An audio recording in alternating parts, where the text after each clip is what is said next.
Hello everyone, it's Dylan from Yu-Gi-Oh! Everything, and welcome back to another new Yu-Gi-Oh! Fans Discuss VRains. If you're unfamiliar with this segment, I have three good friends of mine that have really never watched a Yu-Gi-Oh! Before, never watched Yu-Gi-Oh! Subbed, never really watched anime for the most part, that are watching Yu-Gi-Oh! VRains, watching through Yu-Gi-Oh! VRains with all of us big Yu-Gi-Oh! Fans out there, and this is the segment where we talk to them about what they like about the show, what they don't like about the show, and just their whole experiences. We're going to be doing this a lot more frequently. I know we have like 11 episodes to catch up on, but I promise you, now that especially I'm home from college, we will be doing this probably every like 4 or 5 episodes. So we're really going to get into season 2 here. There's a lot to discuss. We have new characters like Soulburner. We have new characters like Blood Shepherd. We have new enemies, Bowman, Hal, the silhouette guy that's appearing as 3 question marks on the cast list. It's been a really crazy ride so far in season 2. There's been ups, downs, especially with the community as well. Do you guys want to quickly introduce yourselves? I'm Cal. Pete. Nick T. All right, cool. The same 3 as always. If it ain't broke, don't fix it. They kind of called us out on that, though. Yeah. They were just like, well, they want to see new people. They were like on the reactions with it, and I was like, wow. Yeah, I mean, if I had, I'm glad I got you 3 to watch. It's tough to get people to watch the show. Imagine we had other friends. Right, that's the actual problem. 47 introduced a lot of new characters. Oh, yeah. One of them was not Soulburner, but I feel like you can't start a Season 2 Yu-Gi-Oh! VRains discussion that does not kick off with Soulburner. How do you guys feel about Soulburner? He's debuted pretty awesomely, defeated Bit and Boot, got on Yusaku's good side seemingly. Flame is obviously his Ignis, defeated Go, defeated Blue Girl, defeated Aoi. How do you feel about Soulburner so far and the path he's taken? Is it too much? What do you think? I liked him a lot at the start. Like when he came in, so did I. Yeah, he kind of made a name for himself. Mm-hmm. I mean, it was real, almost over the top, flashy with all the fire when he came in. But I mean, you got to be a little over the top when you're introducing someone who seems to be basically the second main character for this season so far. Mm-hmm. Like it's him and Playmaker, and I think that the Bit and Boot duel, like, I mean, he just won. I feel like there wasn't, like, I didn't think there was any shot that he was going to lose. Like, he was getting introduced. He was going to win. Right. I actually really liked the duel between him and Go. Mm-hmm. I thought that one was very interesting, and, like, he kind of shows that he idolized Go throughout the entire duel, which I thought was really cool, and then it was like, I don't really like what you've done with yourself or whatever. Like, you're not the Go that I know. And I thought that was a pretty cool, like, twist on things. And then him beating Blue Girl, the duel itself was good, but he's kind of just, like, running through everyone. Right. And I think at that point, after, like, day one, 'cause he's like, oh, like, I got this. Like, it kind of would have been cool if he had lost or... it wasn't like if he lost Flame. There was some other repercussion where he could lose and kind of be brought back to Earth. So I think right now he's riding this high horse. Mm-hmm. Like, if anyone comes in, he's like, nah, Playmaker, don't worry about it. Like, Soulburner's here. So, but overall, I like him. Okay. Yeah. Cool. You hit on a lot of points that I think a lot of people would agree with you on, and I'll give my whole perspective of that after you two go. But what do you? I gave too much. No, absolutely. So what do you think of Soulburner so far? I mean, I think he's a really cool character. Yeah. There's just something, I guess, complex is the word to use about him, because, like, he's like Yusaku and, like, he's the hero, he has an Ignis, like, all that stuff, right? But then he's not. Like, he's compassionate and he cares about people. He has, like, a side where clearly you see in these flashbacks where he, like, the lost incident, like, took everything away from him, like, emotionally. Like, he just didn't want to do anything. And then the whole, tower, like, kind of revived him into finding his purpose again. And, like, he just has a difference where he can get, like, intense, like Playmaker can, but he's also just calm with it. He respects his opponents in a lot of ways. Like, it's just, there's a different perspective to him. But I do agree in some ways that I know none of those times he was going to lose, because we're getting to that point in the show right now, especially in season 2, where any character who has an Ignis at this point, they're not going to lose. It's like impossible they're not going to lose, especially when the Ignis is on the line, and it's been like every single time. that, we're not getting ahead of ourselves, but that's what's interesting about the Bowman Yusaku duel right now is because it's not on the line. But we'll get more to that. But I like Soulburner. I love his skill, the burning draw kind of thing. I like his deck a lot. I think he's a very interesting character. I want to learn more about him. Those flashbacks, actually, I loved, where his grandparents find him, and then his parents also were dead in some kind of accident. Maybe, it didn't really say what that was, but that was interesting there. And then, was that his sister in a flashback or a schoolmate? I think it was a schoolmate. So whatever that is, he lived in another city. There's more about him that I kind of want to learn. I hope they don't shy away from that. But I like him. I see it more as not a problem with him, more as a general problem with these characters that are with the Ignises of just like there's no chance they're going to lose. Sure. Well, and before you go, I also want to say that because you guys have both hit on a lot of points that I hit on during my reviews. We don't really talk about the show until after we do these discussions, so that for the most part, so that my opinions don't influence theirs.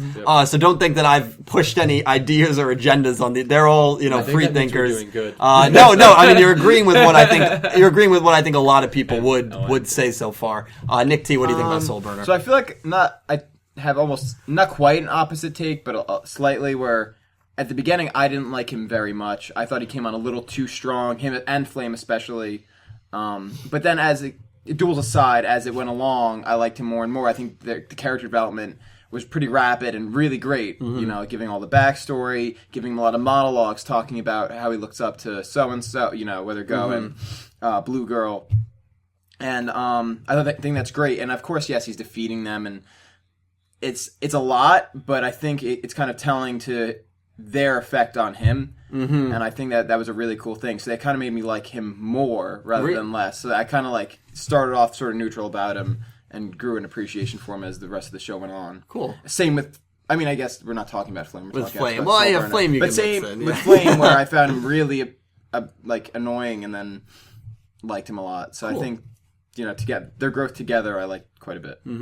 Can we talk about Flame? Are we going to talk about the Ignises later, or can we talk about that? Let's talk about the Ignises. Good transition. I like Flame a lot. He's actually my favorite Ignis. Really? Because if you like him more than Windy. Yeah, way more than Windy, and way more than Playmakers. Yeah, than Playmakers. Eyes. I just, if you guys have been watching these videos, I don't like Eye really at all. He's grown on me a little bit more, but he's just I don't know, he's just kind of there. And then Windy, I don't trust him at this point. There's nothing I trust about him. He's way too cautious about humans, to the point. And he's just, there's just something off about him.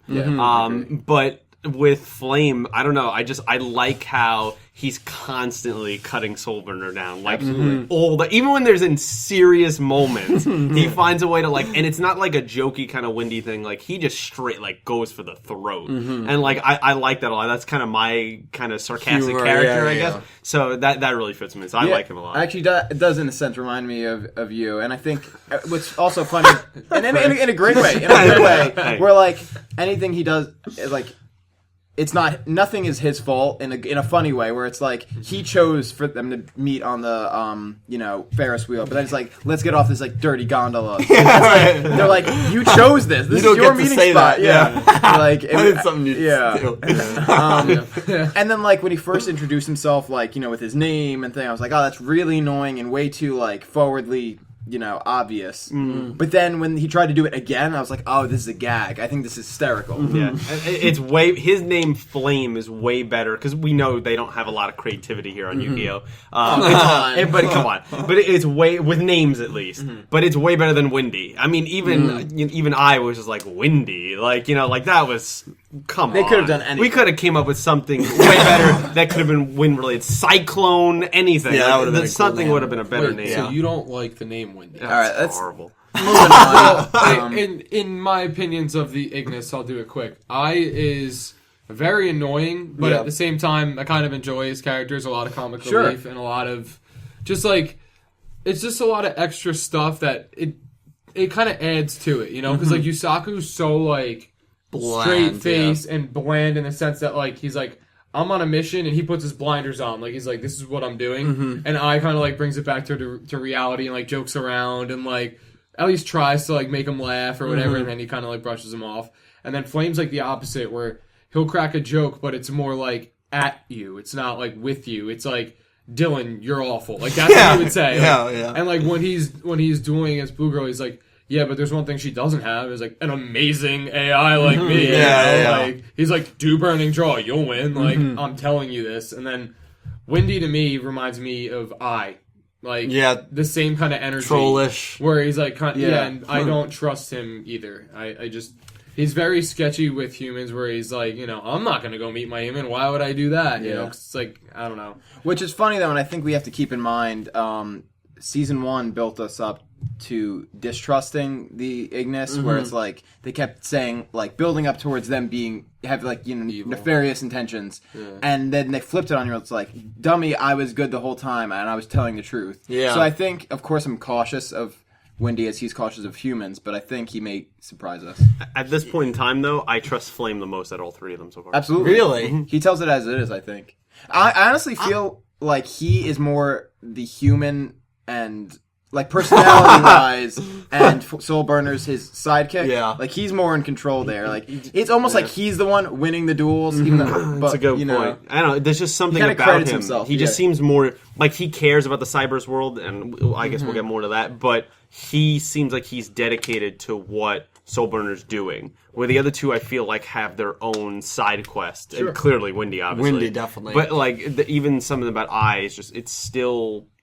Even though he came back to Yusaku, I don't know. That's just I still don't trust him. I understand. I'm wary of all the Ignises. I'm surprised you guys are very confident in Flame, because I get a weird vibe from Flame sometimes that he could, because when Windy, I think what's really interesting about what Windy said is, because you guys made up a great point, he by far is the most anti-human Ignis we've seen so far, where he's like, why would I need to find my human? But he also tries to persuade Flame and I to leave, to abandon them in the middle of the quest and say, don't worry, who cares about your humans? Just come with me and we'll rebuild the Cyberse world together, or something like that. And then Flame says, I want to find out more of what's happened, and then I'll, join you or something. So, Windy definitely is very sketchy, I think.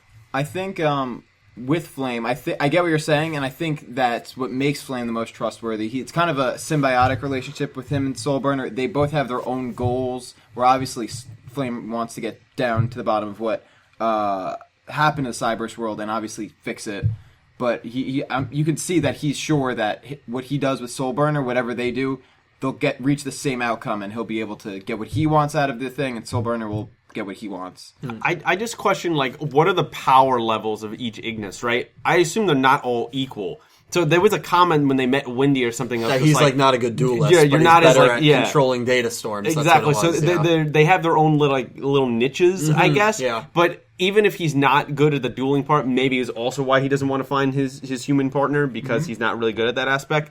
He did create a whole world. He had powerful windstorms that were stopping everyone. He created his own program in Echo. So there's a lot of impressive things that he does. I just think it's ironic that he created Echo and he sits in like Echo's little like dual disc, just like he would with a human being. It's like he made his own human because he doesn't trust And Echo is a mindless human who just says whatever he wants him to say. He's a mindless program. Yeah. He really is. Yeah. Bad duelist, mindless human. That must mean his human is Naoki. Wow. I really hope not. Wow, that was a low blow. That was- Oi. Wow. That was tough. What is his we're gonna get Nick T off the show. What's his alter ego called when he goes in the ring? Brave Max. Well, no, actually, it brings up a good point, though, because this is what I want to wrap up with the Ignis. I want you guys to make balls out predictions right now. We have We're not monetizing this we have 6 Ignis. Sure. We have Playmaker and I. We have Soulburner and Flame. We're just going to assume those 2 are correct. We don't know that Blue Ignis is a girl. We don't know who that is. It appears to be, but we're not positive of that. Yeah, well, it could be Blue Angel or Ally. Which it kind of like based It resembles on her, right? But I feel like that's too perfect. we'll leave that one out. We know 2 of the 3, so we're just going to look at the other 3 male Ignises and the 3 guys: Spectre and Jin, and then an unknown 5th person, an unknown 5th dude. Windy has to belong to either Spectre, Jin, or this unknown character. Who do you think Windy's based off of? Because remember, these Ignis are based off of one of those characters. I think it's Jin. You think it's Jin? See, I don't know It's enough Jin or about. Spectre to I me. don't know enough about Jin. The thing with interesting Jin accurately say secluded that. himself from everyone, from Windy society, has. very similar to Windy, but Windy had the troll objectives like Spectre did. He was trolling with that character, and Spectre's an asshole There's just too. something that doesn't match with Spectre and Wendy. Yeah. I'd be really shocked if those two actually connected. Yeah. I don't know. And I don't feel like I know enough about Jin. That's so, fair. like, if you asked me to, like, choose on the spot right now, I would say Wendy's an unknown character that we don't know Really? yet. Yeah. I don't know enough about Jin. We know he was part of the lost incident. He was tortured in the mental hospital, and then boom, he comes back. He's doing better, and then his consciousness is taken. Yeah. So like, I don't know anything about him. That's Well, fair. you said Wendy has a mindless program, and That's Jin true. right now Yeah. is mindless. That's so true. Not the same. quite a prediction, but almost sort of a hope. Yeah. Plot-wise, I think it would be interesting if the other Ignis were able to convince Wendy to seek out his human, to only to find that It's Jin. it's Spectre and not be able for him not to be able to connect with him. That'd be interesting. because Spectre. So, well, remember Spectre. Well, Spectre is alive again. He is alive. We don't know where any of the knights We don't know where are. any of the we don't- knights yeah, are. it's- Spectre is interesting because he also has kind of anti-human viewpoints, similar to Wendy. Because remember, the humans We killed grew his up- tree, we grew up with the tree. and he grew up without parents that abandoned him in the tree. But So I feel like wouldn't- he's angry towards humans there's in like society an too. Earth Ignis, right? Yeah. So I and feel like Spectre's that monsters would were Earth. That's what a lot of that people connect the Yeah. two of With the those. tree. Yeah. So if you're basing it off monster attributes, that's That would probably make the way to sense. go. That would make sense. Yeah. Thus leaving Wendy with, I imagine, probably Jin. Well, we'll see. It's going to be interesting. The Ignis are definitely really interesting right now, and the fact that we've only seen two for a good period of time, kind of one for that one episode, and three mysterious ones. Those are the ace in the holes right now. The Ignis. Very I have a excited to see question them. for you about the Ignis. Yeah. Okay. Remember your bold prediction that Bowman was going to be one of the other people? Yeah, I still believe that. Even after 57, I still believe Even that. after he says Even that. after Now, 57, yeah. when he says that, if he's actually Yusaku, Okay. that means there has to be another person. If that memory is true, by the way, and he's actually Yusaku, that means everyone could be a computer program and their real person is out there. So, for instance, it's getting very confusing now because then the person that's in Soulburner might not be the actual Soulburner that was the Soulburner before he got kidnapped. Oh, yeah. And now we're going to have a bunch of people trying to get their bodies back, and you have the Absolutely. Ignis. It's going to be so confusing. I don't know if they're going to go down But that what route. I'm saying is, if that's the case, even if it was the only one, then that just adds another person because You're right. there can't be two Ignis for the same person. No, you're right. You're right. You're right. But another very interesting I think thing. it's a memory implanted in his head by that. By that I agree. question mark guy. But but- now here's what gets really kind of creepy and interesting when you think about it. To create that memory, this question mark guy has to have a very good grasp of the lost incident and what happened in Well, that he lost took incident. Jin's memories.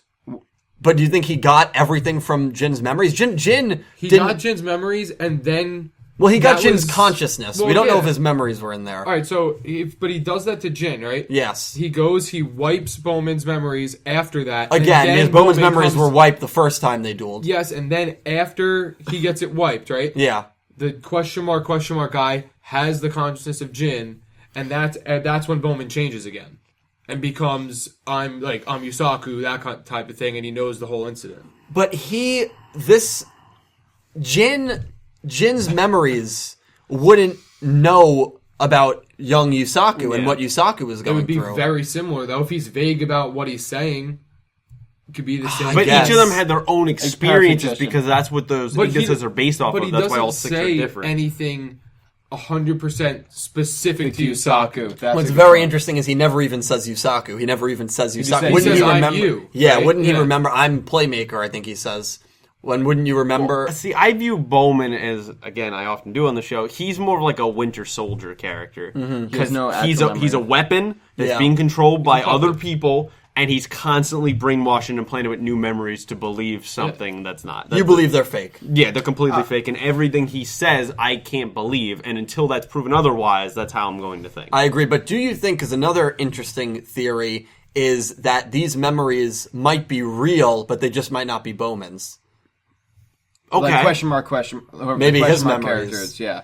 Or- Because No, I'm just saying, or that what he said necessarily, the action of copying someone could be true. It just might not be. Yeah. So It there might not could be be Bowman. It others might that not we be meet out Yusaku. there that are copied. Yeah. and because as much as I also don't think those memories actually belong to Bowman, I think I wouldn't count out the fact that someone is a copy of Yusaku or another victim of the incident, because I slightly disagree with you said about it could then anybody could be finding anybody's bodies because that thing could be specific to one person in an instant because they said it was because of a glitch. Yeah. So that could be specific to one person. It doesn't have to be everyone from the incident. Could be right. So it could also be the opposite way. He could be the computer program trying to take Yusaku's body. sure, actual body, convinced that he actually and is try real. and say it's the other way Which around. I feel like is somewhat of a trope, like the clone believing that they're the real thing. Or, I mean, there's another couple things. I forget who said it in the last There's video. so many ways this could play out. But dude. so I Seriously. apologize. which is good. It is. It's great. Yeah, it's great. I apologize for not remembering who it was, but I was making the point last time that I can't see Bowman as a Lost Instinct character in the reaction I said because he looks too old. Yeah. But then someone said that could just be his kind of VR kind of look. We don't know what he looks like in real life, So- or if he exists in real Or life. he could just be a program Yeah. and he doesn't have another body. He's doesn't just have him, there yeah. for his brother maybe to use. You know? when you throw kind of like in- an Echo. Yeah, when you throw in virtual reality, Anything. especially a whole virtual reality world, anything is possible. Yeah. It's going to be really interesting to see how it plays out. I think we tend to forget up until this whole thing. Like, we're like, oh, this is, close to real, people, look how they almost look in real life. And then he says this profound thing about the way it's going. You're like, this is virtual reality. Anything goes. Yeah. Really, anything goes. Yeah, definitely.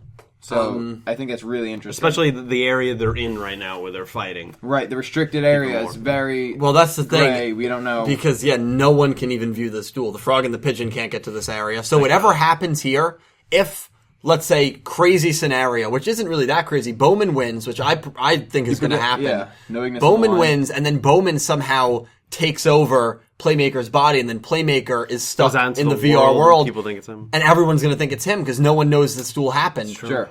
So that is a crazy possibility. Yeah. There's a lot of ways this can play out, or Playmaker will win, and same old stuff. True. Which I think that's really possible because I think Kusanagi even made a point of saying, once you get there, I won't be able to see you. Or no, did I make that up? I think Akira said that to Akira said Blue that, Girl. yeah. But I same still thing. think that point is still made where anyone up in the real world cannot see what's going on here right now. Yeah.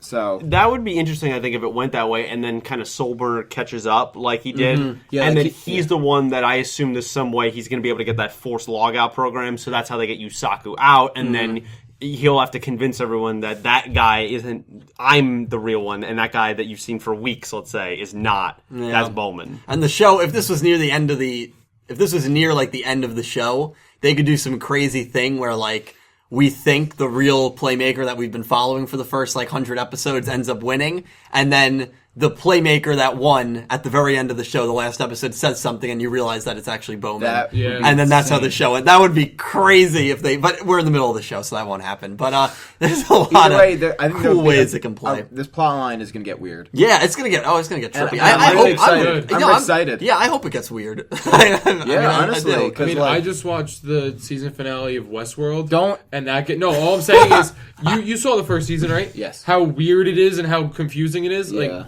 This storyline could get confusing like that. I hope it does. I hope it does. So As if it's not already confusing. we kind of touched on the Playmaker Bowman stuff. Another character that was introduced to us that I think is at the moment the most mysterious character in Yu-Gi-Oh! VRains is Blood Shepherd. That's what I feel, and that's because I think he has another layer to him, which I put a theory video up last weekend, yes, and I think I told you guys about that. Yep. Yeah. That's just my opinion. Other people, some people didn't agree with me, which is completely fine. What do you guys think of Dojin Kenjo, Blood Shepherd, so far? Because I know you weren't a fan of his dueling. Okay, as a character, as this, headhunter, he's badass. He kills he opens himself up. He introduces himself by killing one of those little penguin dudes. And those guys were jerks, by the way. Yeah, of course they were. But he murdered someone in the middle of that and nothing great. happened to him. right in the and terminal. nothing happened at all. What's crazy is if you go back and watch that scene, it's actually really disturbing. When Blood Shepherd's holding him by the head, they show his lower body, and I think they were trying to mimic someone being hung on a noose, because they show his legs flailing and then his whole body goes limp. Yeah. And so that's again some subliminal messaging there. But yeah, that's how he was introduced. But so he's introduced and he walks in, he's he shows up late and just he's on his own time or whatever and does his thing. And which is cool. Like, it shows, like, you know, he's a bad dude. Like, he does what he wants and he gets it done. Sure. And they show his background, like, with his mom and everything, which I thought was very cool because he now has a reason to hate artificial intelligence. He's like, oh, this car's equipped with the best AI. Like, it'll, you know, it can't get in an accident. It's so safe. Oh, no, the AI cracks out. The car crashes. And, of course, he lives and his mom dies. Yeah. That's just how it Well, his mom happens. becomes a vegetable. She can't walk.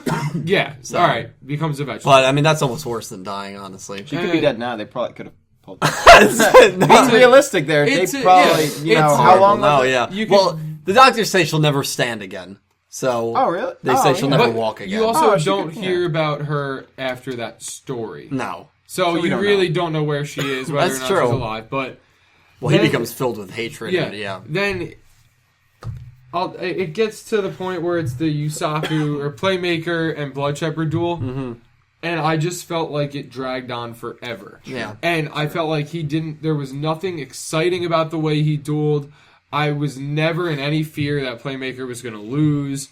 I was watching it. I don't even think it was that long of a duel. Right? I think it was like an episode and a half, maybe. It did drag a bit. I felt like I was watching that for 6 episodes. Wow. Mm-hmm. I was sitting, and I said that to you after. You did. We rarely talk about this kind of stuff. Yeah, but you were like, that duel was brutal. I was like, I just watched, this episode, and I was like, and dude, that duel was so boring. Like I kind of forgot what happened. Yeah. I went back and looked at it again because I was just like, I was sitting there and I was like dozing off from the screen because I just felt like it was so just bland. Everything, and maybe I'm just like, maybe I missed something, but like I was just bored by it. His strategy was very repetitive. Yeah, but the overall character himself, I think he's very interesting. There's a lot of different ways it can go.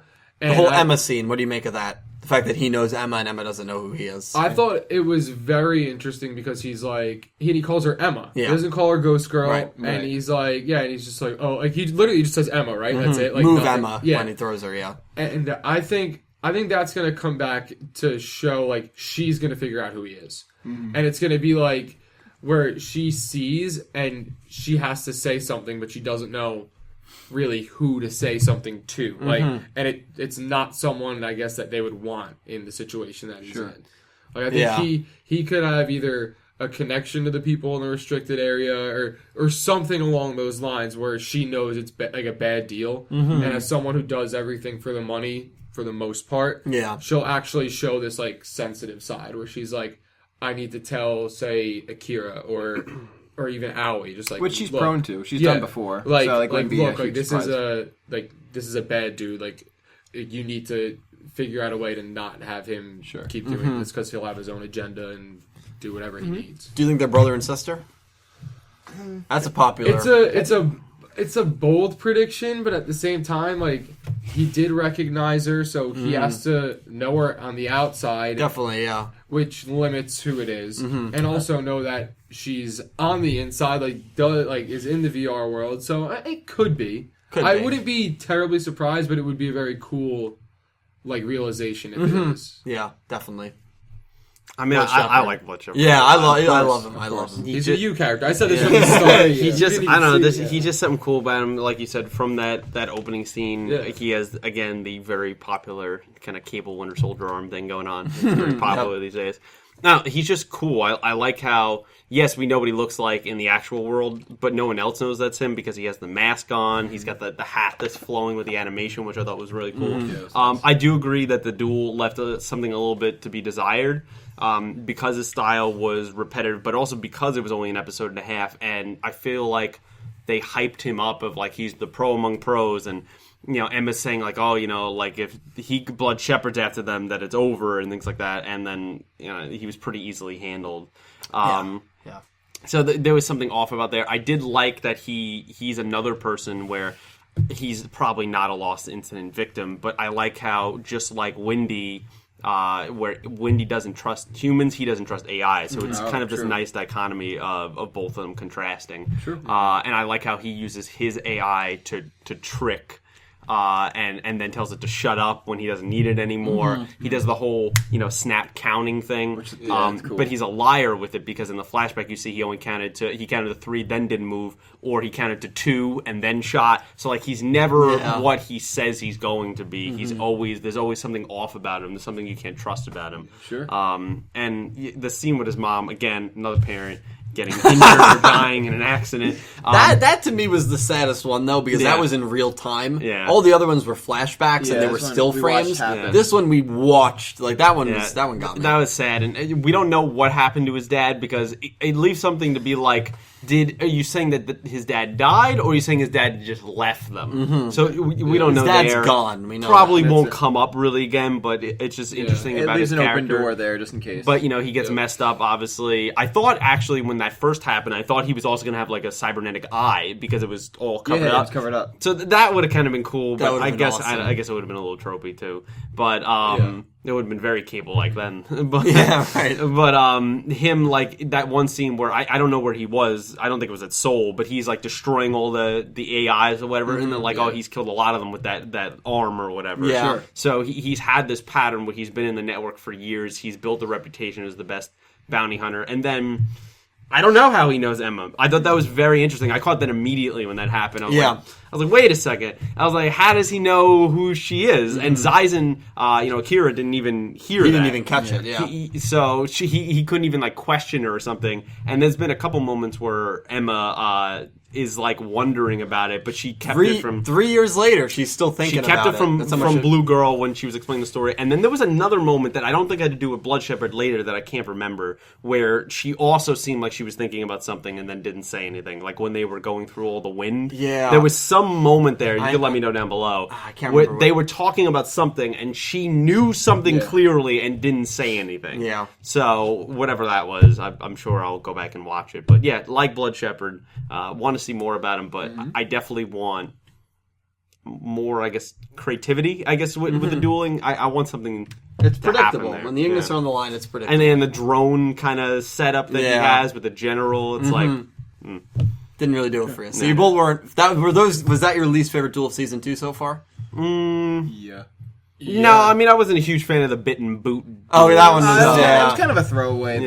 Yeah, that's Yeah, but I understandable. didn't have any count that. expectation for that. Yeah. You know what Yeah. I mean? It's like, if your expectation for the duel is like, it's bit and boot, whatever, Soulburner, Soulburner's going to win. You don't expect it to be anything crazy. But they bring in, like, these are the two guys right now. You got Blood Shepherd, you got Playmaker, you're thinking, all right, this is going to be big time, and I don't know, it fell flat for me. Fell flat for you. I just like how he went after I, though, constantly. that was great. awesome. So yeah, of course, like anyone, I love Blood Shepherd. I think he's great. As far as his backstory, at this point, I'm convinced that this event relates several of the characters because that's car crash. at least three sets of parents that have either been killed or affected in some way by an AI or a crash. Obviously, probably an AI failure of some sort. So I think there's got to be some relating event there. I don't know if they're going to go more into that, but Feels like Sense 8 if anyone's ever watched that show, where it's just like all the characters are connected by something. That's what it feels like. Past that, I think his development so far has been great, and I think in terms of knowing Emma, I think I have two ideas about it that aren't necessarily mutually exclusive. I think he could know her in real life, but not necessarily, and I also think it could just mean he, probably relating somewhat to your theory, that he's a character with resources to know, who's who. So, but those things obviously could go hand in hand. He could know her in real life and have the resources to know her otherwise. Yeah. So, one doesn't really discount the other. But those are the two ideas I have right now. I like both of them. The battle was kind of whatever, but I still have a lot of hope for him. Oh yeah. I wouldn't throw him out or anything like that. I don't know if I said in the last video, I kind of had a hope for that, him getting phased out of the VRains being like a running gag. I thought that would have been hysterical. Either that or him turning out to be a second-rate crappy duelist. yeah. Where it's like, oh, he's a pro among pros, and then he's awful. That would have been good. It didn't happen, but... that's fine. Not everything needs to be comedic relief, so that's okay. But We I have think enough he's of that. Yeah, I think he's really cool, and I'd like to see more of him. Cool. I think that my hope for him is that he comes back, like, maybe even fairly quickly, him and Playmaker go at it again, or someone else, maybe Soulburner, and he has a completely different style. And it was kind of just like he threw this generic, like, dual style at him to kind of make him ease up, like, he's not that big of a problem. But then he comes up with this just, like, completely different strategy. He's coming at you from all sides kind of thing, where maybe he takes down Soulburner, and that's, like, the first one that, like, he loses, and then Playmaker has to be like, no, like, double or nothing, basically. Like, you can have them both, or you have none. Mm-hmm. Goes at him or something similar like about playstyle changing happened a couple episodes ago, where it's like, it was just the attribute, Bowman's Blue attributes. Girl's playstyle is completely different. Right, well, yeah, I think an AI like commented on, like, already analyzing someone's deck and it being different than That was Bowman's. That was Bowman's, right, yeah. Because he had the ability to change... To get two attributes to one monster. Yeah, so And the second duel's the attributes were different. And Flame also commented on Blue Girl's deck saying... Because she did... was it Fusion or She something used a else? fusion. She And he fusioned. goes... Oh, I don't have anything on that. Yeah, like, in so my she- so system she's- or anything like that. Which is kind of an interesting point that we really didn't bring up when talking about Soulburner. I think that's kind of an idea that's, like, interesting that they're exploring. It's sort of him having these heroes and that seeing how they've changed post the events of the first season, where it's like meets goes a bounty hunter and kind of a lapdog for Soul, Yes. and now and Blue Girl is like changed her look, different deck, and like her playstyle is different. So we are going to get into Blue Girl, Awie's Eyes, and Go, and how they've been handled so far in Season 2. Just got to switch out SD cards real quick. Be right back. I can't even look at you now.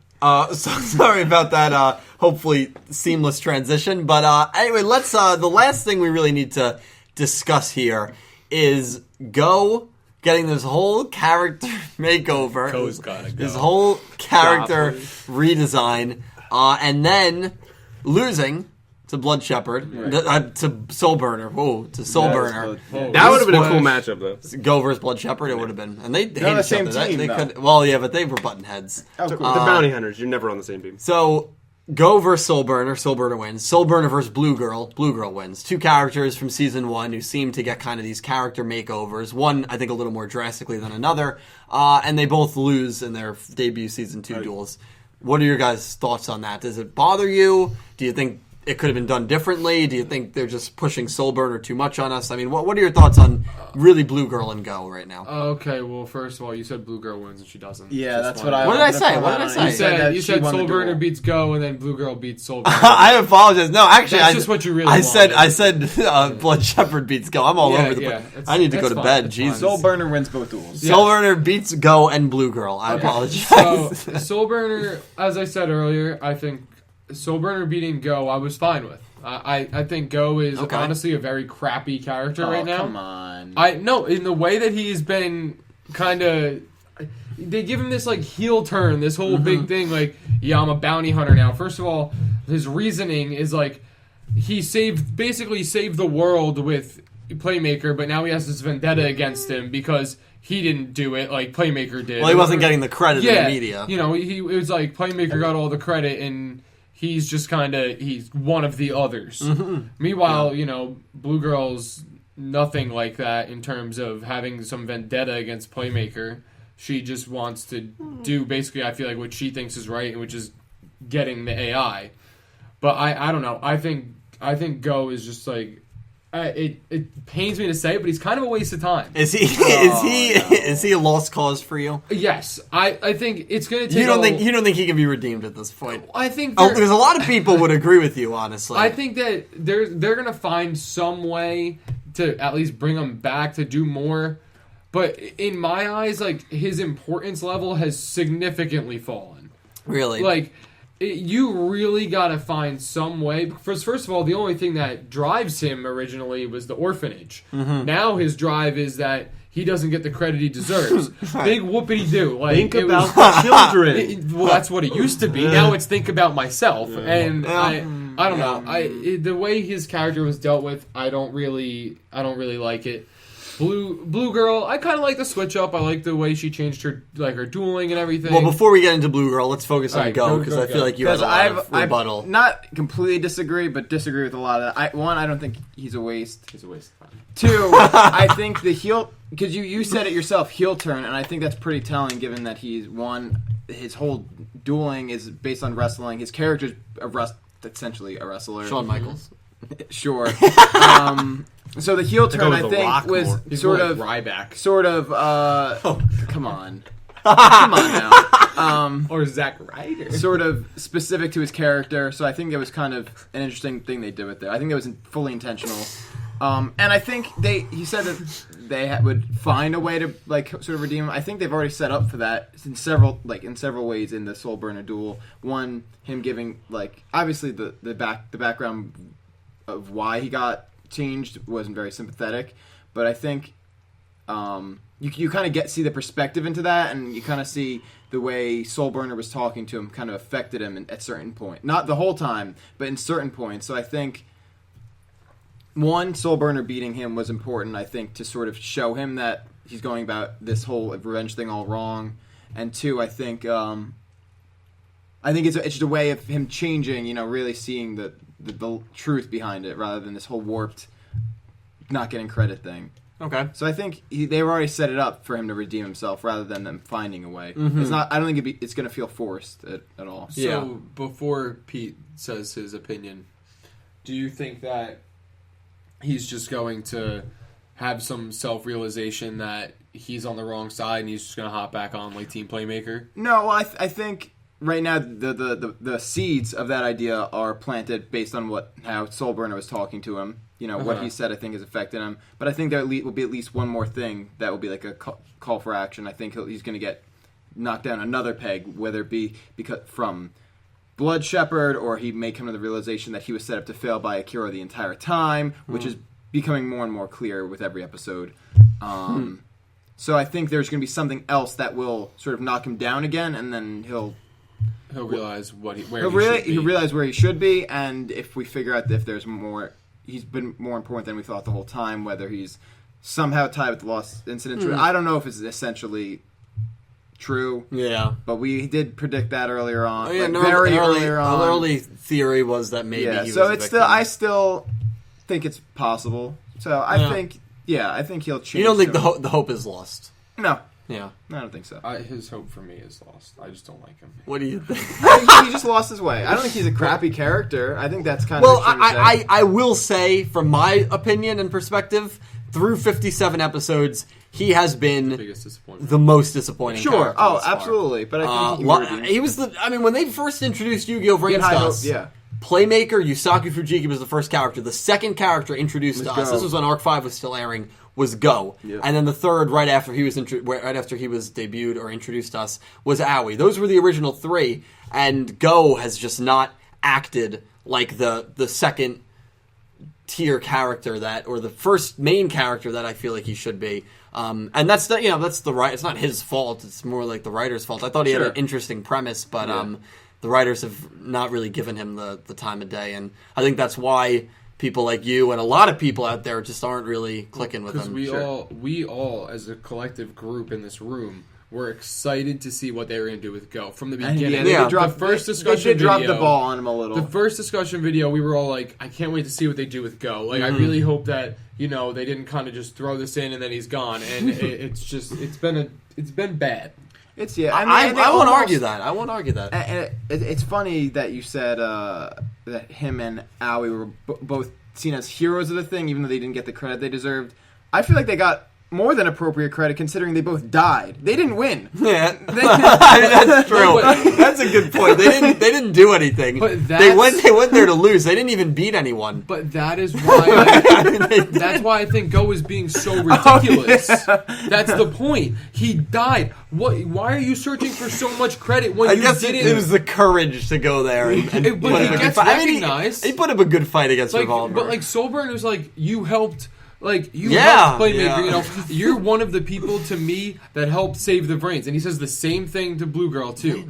Yeah. And he's like, you're another person that helped save this world, you know what I mean? Yeah. And I think it just, he's like, his his mind is just not. It's in the wrong spot. I understand. Sure. I agree. Well, what do you think? Yeah. I guess you guys said a lot, but Yeah. I guess we're appropriately lined up because I'm kind of more in the middle. Cool. Okay, good. Good. I like that. I think your point of you see it from a different perspective. When he first, what was it, 47 or whatever, when he came in and he was like the bounty hunter or whatever, I was like, ugh, I don't like this heel turn kind of thing. I get it a little bit more from his perspective. I'm not saying I agree with it because, yes, was it deliberate that when like you look at the newspaper and like it's Yusaku first and then it's Aoi and then it's him, like he's the third. Okay, So like pause right there because this. You're going home, seeing 4 years. Okay, sorry about that. So he's the third. Audacity issue. So he's the third. I was saying he's the third on like the newspaper of like it's clearly made like it's Yusaku first, then Aoi, and then him. So you're making a point that like he's down there, then he has the call with Akira saying like, hey, we're keeping this under the wraps, so we're not going to say that the network was almost destroyed. Like, so I get a little bit of like why he has some resentment of like he's trying to build himself up. He was one of these charisma duelists with Aoi, and then kind of Playmaker stole their thunder in some ways. And then I think you see that a lot of the theme of Season 2, that they've shed their charisma duel, like, hero kind of thing. Yeah. And they've more grown into realizing that, oh, we died. Oh, the world almost changed forever. What we were doing for entertainment of others doesn't really matter.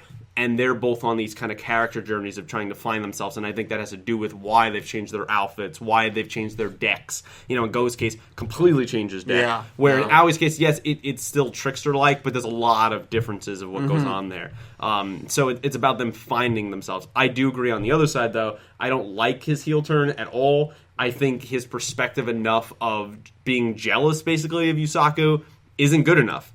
If you want to do something, you have to do it for yourself. You can't just whine and complain about it. Win some duels. Yeah. Do something. Like, you should be happy about the praise that you did get because you did lose. And I think that he's just being a little ridiculous in how he's acting.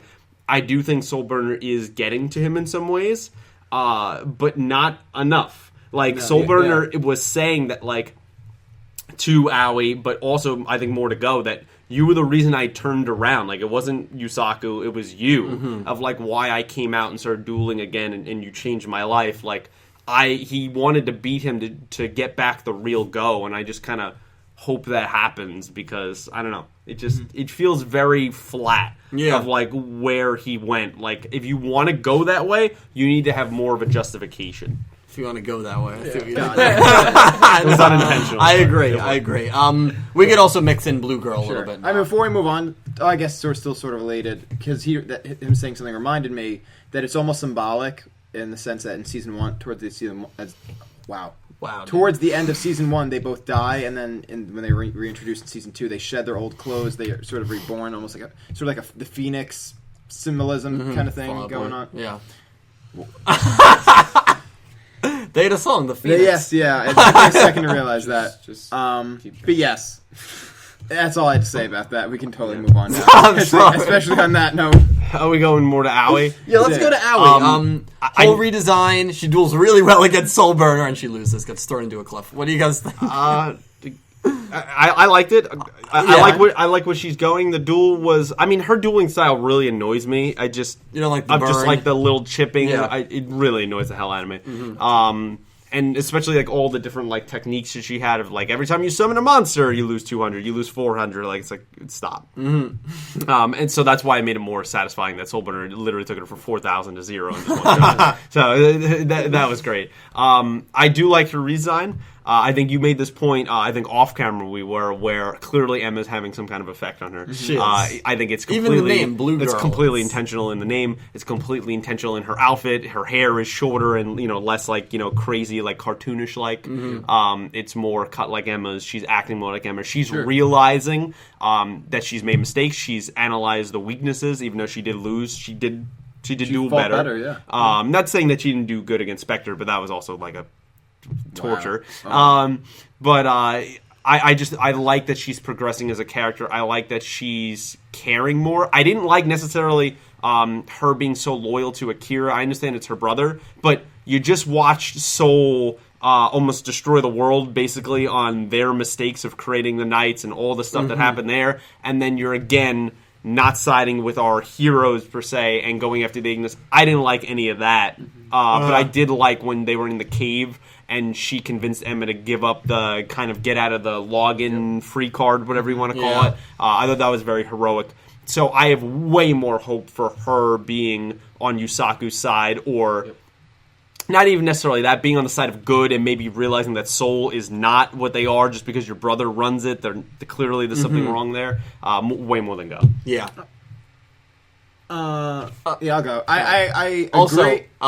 Blue Girl's original name was actually Blue Baby Cakes. That was leaked in That's the not- voice absolutely actor not interview. true. That No, cannot it be was true. true. But go on with your point. Oh my god. Anyway, I guess I agreed on Pete's point, but to a slightly different extent, where I think she's loyal, no, in a good way, loyal to Akira, but knowing that he's trying to set this, like, his plans for Soul Tech sort of up to fail, in getting, Yusaku and whatnot. I think he has more noble intentions than we can see right now, but I think he's definitely not just going to hand over anything he gets to Soul Tech. So I think she is loyal to him, but I think knowingly. I don't think she's completely ignorant to everything. I just want to say before you go, she's definitely the most innocent, I think, out of a lot of these characters, and she's also the most gullible. Yeah, She is the most I gullible. completely agree with that. Yeah.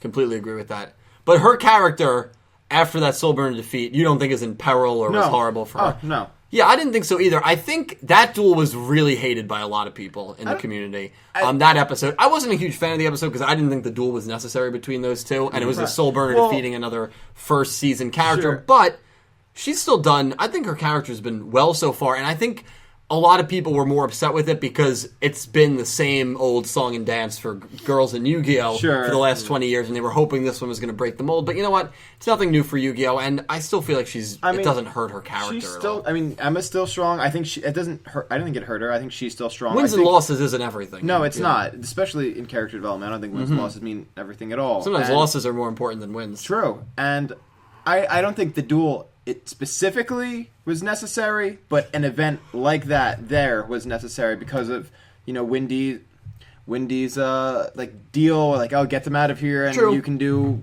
So I forget what was the deal there. That he'll get them to the area that they He'll need get them to go. to the Bowman area, yeah. So he can get the evidence to try to convince Wendy to join them in helping. So in some way or another, they needed to get out. Whether it was Soulburner beating Emma, Soulburner beating Blue Girl, Yusaku beating either of them, they needed to get out one way or another. So something had to happen. It didn't need to be that duel specifically, but I don't think it's reason to hate it. Yeah, I get that. Seeing Soulburner win people time after time. Like said they were going to drop the show come after on. it. I think it's a little dramatic. I mean, seeing Soulburner, I get it. Time after time can be exhausting, especially against Great song, time after time. Cyndi Lauper. I got to put a copyright thing now. In this You just said I'm her name. kidding. Well, no, Steve sang it.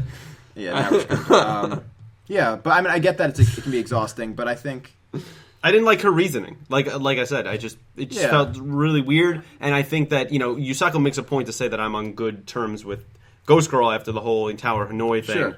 I feel like there should have been a way to convince them to get out more than dueling. I felt more that was episode filler of like, hey, we need some action to happen, so boom, here we go. Yeah, I mean, I think just before I think this sort of goes to show that Soulburner's whole image thing is sort of symbolic, where he's got this like fiery passion, and I think it is more powerful than any like sort of half-assed intentions that the other characters have. Fair enough.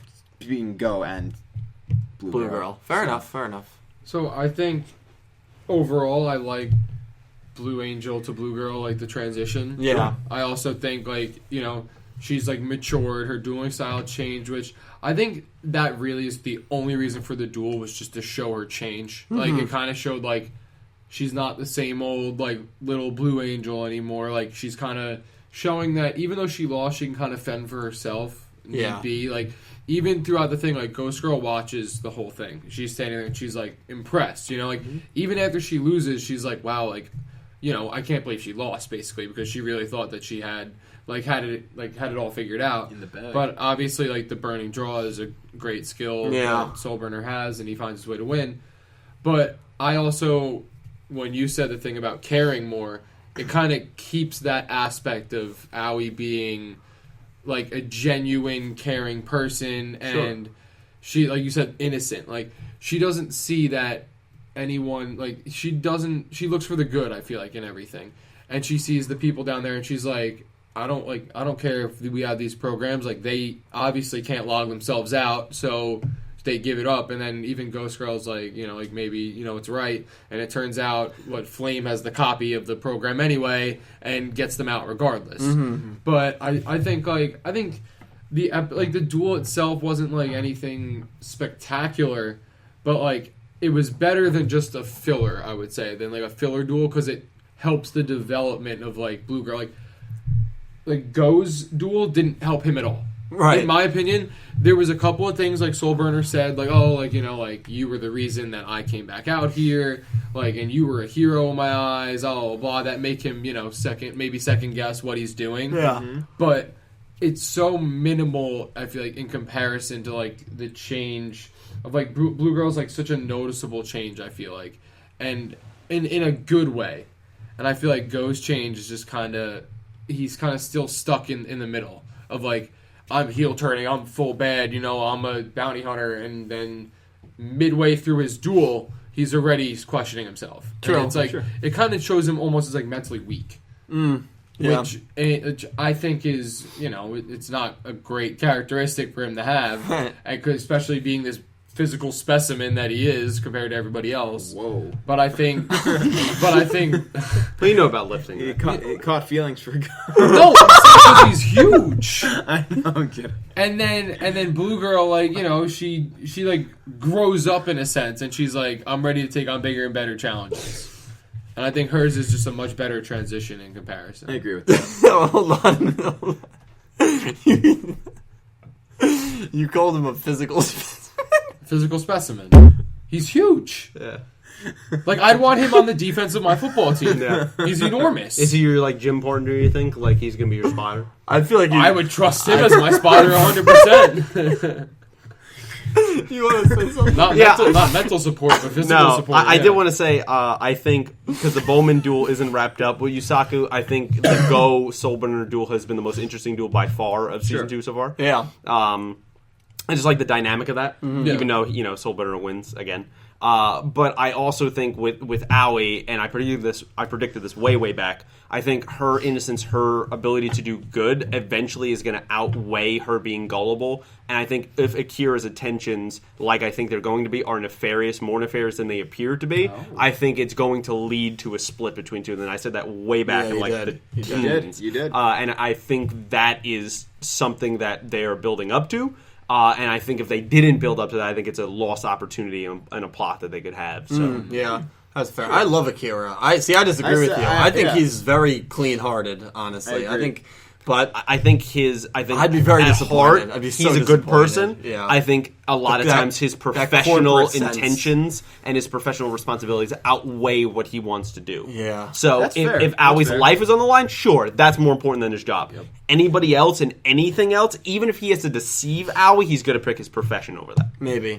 That's definitely a fair I think thing. he only shows his heart when it's Aoi's life on the line. And I think it's a case where if he could talk to the king chess piece or the queen and be like, hey, whatever we're doing, I don't know, let's say we're blowing up the network again or something. If I could spare Aoi, right, and everyone else goes, all right, I'm cool with That's true. If they give him some kind of ultimatum, because they could use her as leverage against him, then he will do it. You're right. Yeah.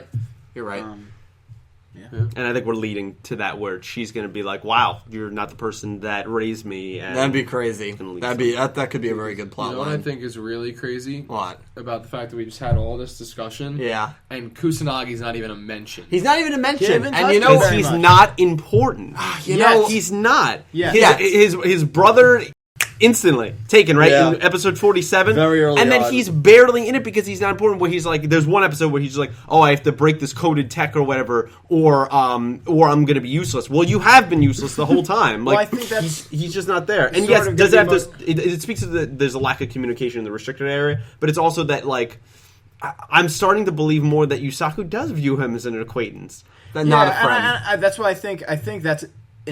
Lack of having him in there is sort of intentional, where it's speaking to how he's developing the relationship with Takeru more so than Kusanagi, and that could lead to the predictions we had with the intro, with sort of leading to more of a split between the two. There's going to have to be a split. They're not going to put that clear betrayal scene in the opening. So I think it's sort of telling, where it's like, oh, we're seeing Kusanagi less and less. Like, he's sort of fading in the background a little. What's going on with that? And I can see your point there. My only issue is if they're leading to what we think it's going, I feel like not featuring Kusanagi kind of takes some weight out of the turn. Sure. Because if we're not seeing either a growing tension or them having a growing connection and then an event down the line breaks it apart, it kind of takes away from the moment if you put him as a backseat character. Sure, I get that. I agree. I also think that right now, Yusaku's, or Playmaker, whatever, their mission right now is to get Jin for Kusanagi. Absolutely, that's 100% So, the mission. even though he's not there,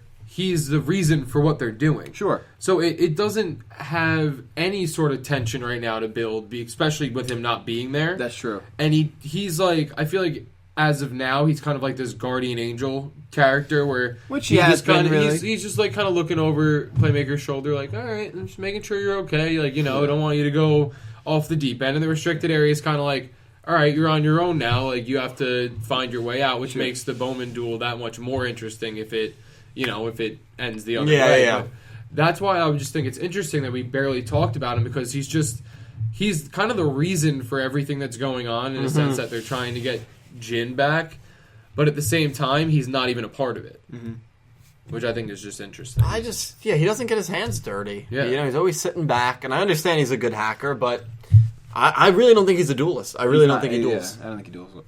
And then it becomes such a big plot hole where now if episode 70 or 80 he picks up a duel disc and all of a sudden he is a pretty capable duelist and he has a VR outfit, then why wasn't he doing anything for the first 80 episodes? They can't do that at this point. Yeah. They can't do it at this point. It'd be like, What if he was practicing, though? no. It's because he wanted to save Jin. Like, what if that's when he started? Or And he learned from watching Yusaku play over and over and over and over and over. Yeah, I guess they could work it out. It would surprise me if he never dueled during the show. Yeah. Because that's Yu-Gi-Oh! Almost everyone duels. But at the same time... Tristan? Tristan did duel. He died in Yeah, the virtual that's it. world. Right. That's it. Yeah, I don't know if he ever won. I think he went like 1 and 2. Yeah. He barely dueled. Well, he was... I mean, come on. Exactly. Don't compare Kusanagi Come on, to it's not that Tristan far. Taylor. It's not that far. Oh, maybe it's not. In terms of dueling. Yeah. Not in weight, but... Yeah. Well... I think that's probably going to conclude things. I feel like there was one other thing that we really didn't talk much about, and that I think we could get a little. What is it? It's this hidden character, the question mark. Oh, yeah. Because, well, you wanted to mention something before we got into that. I just want to make a quick prediction. Yeah. Could it be possible that the split between Yusaku and Kusanagi, If it happens. happens because they fail in getting back Jin consciousness, Right. right? I But think it's we discussed more it. Soulburner's fault, and in a rare moment, Yusaku defends him when Kusanagi wants to kind of oust Soulburner out of there, and that causes some I think tension. that's quite likely. possible. Actually, That'd be interesting. Yeah. That'd be really I think it's interesting. really likely. Or he views Soulburner actually more as a friend, maybe, than he ever did Kusanagi. Yeah. That could also be a point of tension. I Yeah. absolutely agree. A And I lot- think both those there's things just are so very many likely. ways. Because they have a lot more in go. common because they're both lost in So many Right. ways. 3 question marks. That's how this character has been showing up whenever he speaks on the cast list for the episode. Silhouette. We don't know anything more than that. We know Right. he wants to destroy the Cyberse world. Not that he wants to destroy the Ignis. More than more it's been so that he destroyed? wants to destroy the Cyberse world. Been pretty destroyed. Yeah, and it seems like he has some vendetta against the actual humans of the Lost steal Incident, Jin's more so consciousness, than the Knights did. The Knights were going after the Ignis, Sure. where this character seems to be targeting the actual humans that the Ignis were based off of, Right. going after Jin, now tormenting Playmaker. So, my question for you all is, who do you think this character is? Do you think this character could be anyone that we've seen before? Could be anyone that's maybe working for Soltech or any other company? Or do you think this character will be someone completely new? I think it's a different character, but they have connections to the higher ups in Soltech. Okay. So it's not. So it's a new character. It's not necessarily one of the chess pieces we've seen or one of the higher people that we've seen or heard about. But I think it's going to be someone with connections to them. And I think the reasoning behind going after the people might be, in turn, their way of saying, we have their consciousness, which is going to keep luring the other people that were part of the incident, or maybe lure the Ignises to their consciousness to try and get it back or whatever it is. And that's their way of kind of saying, let's bring it all to us, rather than going out on this witch hunt to find all these different Ignis. Like, if we can just get them all to come to us because we have the consciousness of Jin, who was part of the lost incident, or something like that. Like, right now he's got 2 of them falling in his lap. Yeah. With Soulburner and Playmaker coming in. If he thinks that's a way that more could come towards him, and maybe if Bowman is someone of the lost incident, maybe he's thinking, well, we keep sending him out, it'll attract maybe, someone like Windy, just for example, because he's one we've seen. Yeah. Like, to be like, oh, you know what, maybe I should find my human, and that's actually the human link, and he comes in also, and that's his way of kind of gathering them together to try and take them all out. Could be. What do you think? See, like, I want it to be someone we haven't seen. Yeah. Because I feel like that'd just be very interesting. If it had no connections to Soul, it was just kind of the separate villain kind of thing. I like when there's like kind of a dual villain thing who don't like each other. Yeah. However, in TV shows, it's very hard for me to believe that it's someone that we haven't seen or at least mentioned, because that's just kind of how TV shows work. Sure. So I guess there's more to see there. I really don't have any predictions of who it could be. I think it's more interesting. What is Bowman's brother's name? Hal. Or Haru. Yeah, whoever, Haru, let's say. Yeah. He's, for me at this point, he's an evil little menace. He's an interesting guy. And I don't trust him whatsoever. And if let's say it's true, right? And Bowman is not Yusaku, whatever, he's actually his brother. It's really messed up what he's allowing to have done to him and using him as a weapon. What's his stake with this question mark character? Why is he obeying him so much? He clearly, I think, probably knows who that is, or he at least knows what they could be capable of, the influence they have. So I think that's more interesting at the moment than the question mark character, just because there's nothing we really know That's about fair. it. Yeah. That's fair. So I kind of have 2 ideas here. One being pretty much agreeing with what Caliber said, and I think it could be tied to Soul Tech, sort of rounding up the consciousness of the those affected by the lost incident, would kind of wrap that whole thing up with a nice bow. No one to really talk about what had happened to them, thus kind of severing Soul Tech's ties from the whole thing. But I kind of feel like it might be likely that it's another character that we've met before, because like in any cast list, regardless of whether we met the character or not, it seems like it's listed a name, right? Usually, yeah. Usually, the only time it didn't is when Bowman first appeared in the yellow form, but we already knew it was Bowman because they introduced him before Season 2 started. So, like, I feel like they're setting this up to be a big reveal. Yeah. It's like, oh, well... Right, like Kogami's name wasn't question marks. If we told you his name, it would ruin it. Yeah, that's how I feel. That's how I feel. I feel like that's a big possibility right now. Yeah. I still believe we've seen Queen, not in chess piece form. We saw her real life form. Yeah, we saw her VR form, her VR avatar, because that was in Link VRains when Akira saw her. That was in Link VRains. Yeah, that was in by Link the VRains. pool. That was Vrains. That was Link VRains. Yeah. So we have the chess pieces. Not pawn. Rook, knight, bishop. Pawn has not been seen yet, which is weird, and a lot of people feel like the pawn is Akira. And that's why there won't be a pawn chess piece, which could make sense. Yeah. And then the one that we have no mention of is the king. I think this is the king chess piece of Soul. Sure. Doing his own thing for whatever reason, taking things into his own hands. Another crack theory that's been going around that a decent amount of people believe, that I don't believe it, is that this is Yusaku's father, which we don't know anything about his parents, that this is his dad. Not sure why, what motivations would be there, but... interesting theory. I think people are just trying to think of what characters could this be where they can't put it on the cast list. Right. Because it would spoil, if this was like Dr. Fujiki, obviously we'd know this was someone connected to Yusaku. Or if it was King, we know it was the King Soul Tech Beast. But I'm pretty 50-50 because the other half of me says this is going to be no one that we know. Right. And they're just keeping him question mark for dramatic purposes. But it's going to be really interesting to see how that plays out. I kind of just want this to blow us away with it. Yeah. I really don't want this to be predictable. Like, I want it to be something interesting. Yeah. Well, I think it seems like that's the route they're really going with this whole I'm you thing. So I think that whole... it's going to be good. This whole arc now is interesting. I like how there's multiple worlds here. Yeah. We have Wendy's world after the restricted area, and then where they went was a whole nother world with a house or something. So, and Bowman waking up like a vampire. So the other thing, I'm just going to look it up real quick, is I think a lot of people overlooked the title for episode 57. I think the title for episode 57 was like the final battle above the clouds. Yeah, it is. That's what it was. Yeah. And it's weird to me that they titled that the final battle. Like, what is the final battle? Final for who? Or Right, exactly. Hold Who's on. the real It's- Yusaku? So it's Showdown Above the Clouds. Oh. Okay, so that's a little... Okay, that's not as it kind of not as intense. But I think that's how Crunchyroll translated it. I think DMC, who's a user in our Yeah, and community... then Crunchyroll put it as final. I know Crunchyroll put it as Showdown.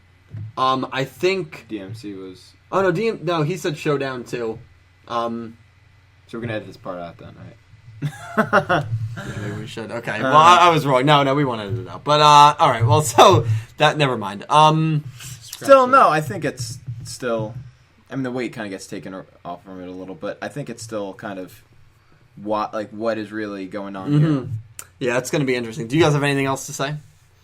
No, I think that's it. All right, we talked a lot. I think we're over an hour now. So Yeah, this is the longest one yet, I think. Yeah, but we got a lot of Use this episodes. on a car ride.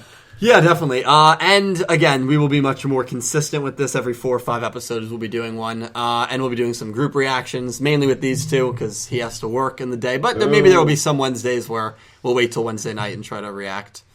You know, and then Popping to being dedicated, bro. Yeah, don't count on it. I mean, I could react remotely and video myself. and then sync right? yours up. That'd be Yeah. funny on Watch the train his ride. boss yell at him in the background. Well, anyway, guys, thank you so much for watching. Check out Pete. He runs a YouTube channel called Clueless Gamers. It's where I got my start. Definitely check him out. I will link it down below. Nick T is in a really cool, hard metal band if you're into that style of music, or even if you're not, support him down below. Link will be in the description. Cal, nothing in the virtual world going on, but that's okay. ORL. Yeah, IRL, right. You're not in the VRains. You have Not in nothing. the VRains. Not yet. I'm like Yeah. Kusanagi. I haven't gotten in there. Right.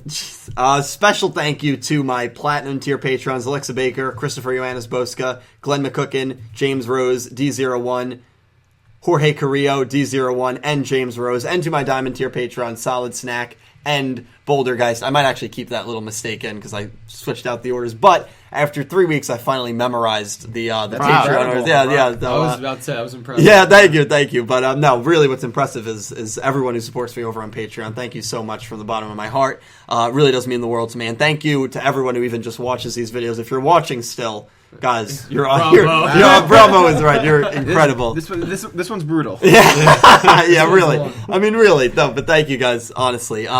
So that pretty much wraps things up here. Please leave all your thoughts down below. Thank you so much for watching. Thank you for the support. I will talk to you down below, and I hope you have an amazing day.